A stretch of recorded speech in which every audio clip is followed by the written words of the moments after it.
Ako želite da se upoznate sa Tolkienovim srednjim svijetom, a ne znate odakle da počnete, preporučio bi vam da krenete sa knjigom Djeca Hurinova. Radi se o relativno kratkoj knjizi kroz koju pratimo lika koji se zove Turin, jednog od najtragičnijih Tolkienovih likova koji je ujedno i drevni srodnik Aragorna. Ne samo da je u njoj opisana bitka suza nebrojenih, već su u njoj predstavljena i dva Tolkienova najveća negativca, Morgoth i Glaurung. Morgoth je prikazan na otvaranju knjige kroz nevjerovatan dijalog sa Turinovim ocem Hurinom, a Glaurung će se kroz priču sresti sa Turinom, zbog čega ga mnogi smatraju najboljim Tolkienovim negativcem. Najranije verzije ove priče potiču iz perioda završetka Prvog svjetskog rata i godina koje su uslijedile, ali mnogo godina nakon toga, kada je Gospodar prstenova završen,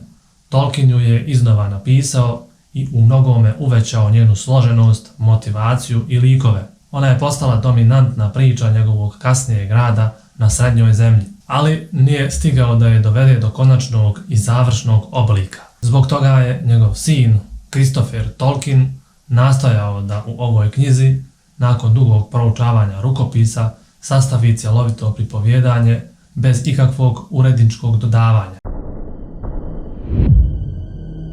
Zemlje Srednje zemlje su naseljavali ljudi i druge humanoidne rase, vilenjaci, patuljci i orci, kao i božanska bića, valari i majari. Historija i porijeklo glavnih likova počinje 500 godina prije radnje knjige Djeca Hurinova, kada Morgoth, Valar i primarna sila zla bježi iz blagoslovljenog kraljevstva Valinor na sjeverozapadu Međuzemlja. Iz svoje tvrđave Angband nastoji da preuzme kontrolu nad cijelom Srednjom zemljom, pokrećući rat sa vilovnjacima koji žive u zemlji Beleriand na jugu. Međutim, vilenjaci uspijevaju obustaviti njegov napad, a većina njihovih kraljevstava ostaje nepokorena. Jedno od najmoćnijih njihovih kraljevstava je Doriath, kojim vlada Thingol.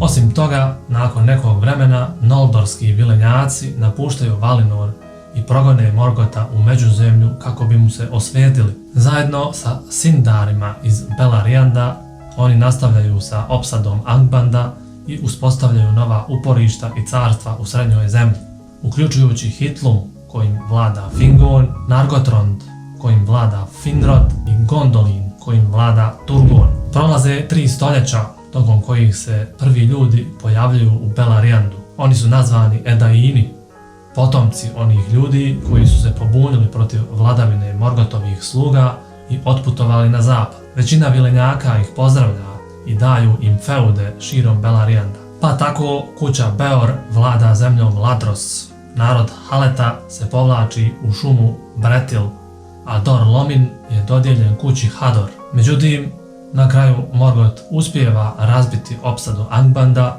kuća Beor je uništena, a vilenjaci i Edaini trpe velike gubitke. Međutim, mnoga carstva su ostala nepokorena, uključujući Dor Lomin, gdje je vlast prešla na Hurina, te bi se moglo reći da od ovog trenutka počinje priča u Djeci Hurinovoj. Radnja knjige Djeca Hurinova se odvija prije pada Gondolina, o kojem sam nedavno napravio video, a priča je smještena u velikoj regiji koja se nalazila na zapadu iza Sivih luka, zemlje u kojima je drvobradi nekada hodio, ali koje su potopljene u velikoj kataklizmi kojem je okončano prvo razdoblje svijeta. U to vrijeme Morgoth, prvi mračni gospodar, prebivao je na sjeveru, u velikoj tvrđavi Angband, gvozdenom paklu, a tragedija Turina i njegove sestre Nienore odvijala se pod sjenkom straha od Angbanda i rata koji je Morgoth vodio protiv vilenjačkih zemalja i njihovih skrivenih gradova. Njihovim kratkim i strastvenim životima dominirala je iskonska mržnja